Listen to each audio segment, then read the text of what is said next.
আজকের ভিডিওতে আমরা আলোচনা করব প্যারামেসিয়ামের সিলিয়া এবং পেলিকল নিয়ে। পেলিকল কাকে বলে প্রথমে আমরা সেটা নিয়ে আলোচনা করি। পেলিকল বলা হচ্ছে যে এক্টোপ্লাজম নিঃসৃত দৃঢ় অথচ স্থিতিস্থাপক এমন আবরণী যা প্যারামেসিয়ামের অথবা ইউগ্লেনার মতো প্রোটিস্টের দেহকোষকে পরিবৃত্ত করে রাখে। এখন এই যে এক্টোপ্লাজম কাকে বলে?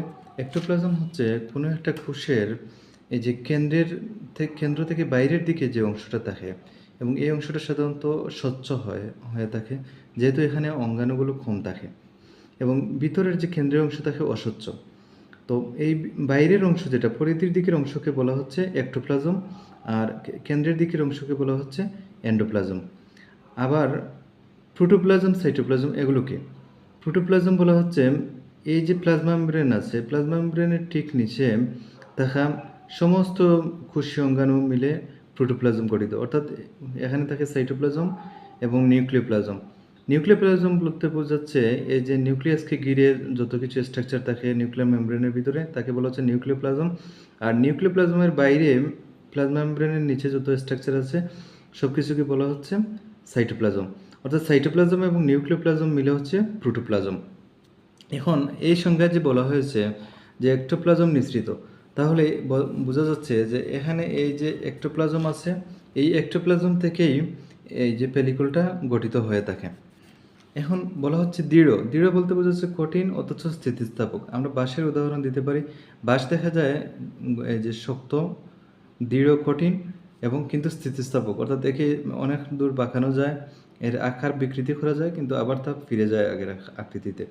তো পেলিকল যেটা আছে, এই পেলিকলেরও দেখা যায় এমন আবরণী যে এটার আকার কোনো কারণে বিকৃত হতে পারে, আবার সেটা যে কোনো পূর্বের অবস্থানে ফিরে চলে যায়। তো এমন আবরণ যা প্যারামেসিয়াম অথবা ইউগ্লেনার মতো প্রোটিস্ট যারা আছে তাদের দেহকোষ, এদের দেহকোষ একটা মাত্র কোষ দ্বারা গঠিত, এবং এই কোষটাই এই পেলিকল দ্বারা পরিবৃত্ত থাকে। আচ্ছা, সিলিয়া কাকে বলে? সিলিয়া বলা হচ্ছে যে প্রোটোপ্লাজম নির্মিত, অর্থাৎ এই আগের মতোই এই যে এক্টোপ্লাজম থেকে এই সিলিয়াটা উদ্গত হয়। এখন কীভাবে উদ্গত হয়? এখানে থাকে একটা বেজাল বডি। বেজাল কথাটা আসছে বেইস থেকে, অর্থাৎ এই যে সিলিয়ামের যে এটা যদি সিলিয়াম ধরি তাহলে এটা হচ্ছে বেইস। এই বেইস বা বেজাল বডি থেকে সিলিয়াম উৎপত্তি লাভ করে থাকে, এবং এই বেজাল বডিটা কোথায় থাকে? থাকে হচ্ছে এই এক্টোপ্লাজমে, এবং এই এক্টোপ্লাজমটা হচ্ছে প্রোটোপ্লাজমের অংশ। সেজন্য বলা হচ্ছে সিলিয়া হচ্ছে প্রোটোপ্লাজম নির্মিত। বলা হচ্ছে সূত্রবোধ গঠন বা চুলের মতো গঠন, এবং এটা কী কাজ করে? এটা ওই সংশ্লিষ্ট প্রাণীকে চলাচল করতে, সংশ্লিষ্ট প্রাণীর খাদ্য গ্রহণে এবং সংশ্লিষ্ট প্রাণীতে এই যে জলপ্রবাহ সৃষ্টি করতে, যেহেতু ওই যে নৌকার হালের মতো এটা কাজ করে, এবং পানি এই যে পিছনের দিকে নৌকার দাঁড়ের মতো কাজ করে, এবং পানি পিছনের দিকে ঠেলে দিয়ে প্রাণীকে সামনের দিকে এগিয়ে নিয়ে যায়। সিলিয়াতে একটা স্ট্রাকচার দেখা যায়, সেটাকে বলা হয় কাইনেটোডেসমাল ফাইবার। এই যে অনেকগুলো সিলিয়া থাকে, সেই সিলিয়াগুলো একটা ফাইবার দ্বারা সংযুক্ত থাকে। এই ফাইবারগুলোকে বলা হচ্ছে কাইনেটোডেসমাল ফাইবার। আর এই যে বেজাল বডি যেটা আছে, এই গোলাকার দেখা যাচ্ছে, তাকে বলা হয় কাইনেটোসোম। এই কাইনেটোসোম থেকেই এই সিলিয়াটা উৎপত্তি লাভ করে, এবং কাইনেটোসোম বা বেজাল বডি কোথায় পতিত থাকে? তাকে এক্টোপ্লাজমে পতিত থাকে। এখন আসি পেলিকলের একটু সূক্ষ্ম গঠন নিয়ে। এই যে আবরণী যেটা আছে দেখা যাচ্ছে, এই আবরণীটা যদি একটু বিশ্লিষ্ট করি, এই জায়গায় দেখা যাচ্ছে যে এই যে প্লাজমা মেমব্রেন আছে, প্লাজমা মেমব্রেনের ঠিক নিচে আছে আউটার এলভিওলার মেমব্রেন।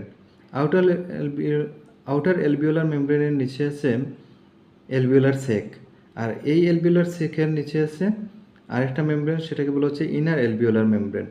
তাহলে অনেকটা আমরা স্যান্ডউইচের মতো চিন্তা করতে পারি, যে স্যান্ডউইচের উপরে একটা এই যে রুটি থাকে, নিচে একটা রুটি থাকে, মাঝখানে কিছু মাংস, অন্যান্য কিছু খাবার থাকে। তো এরকম গঠন একটা থাকে।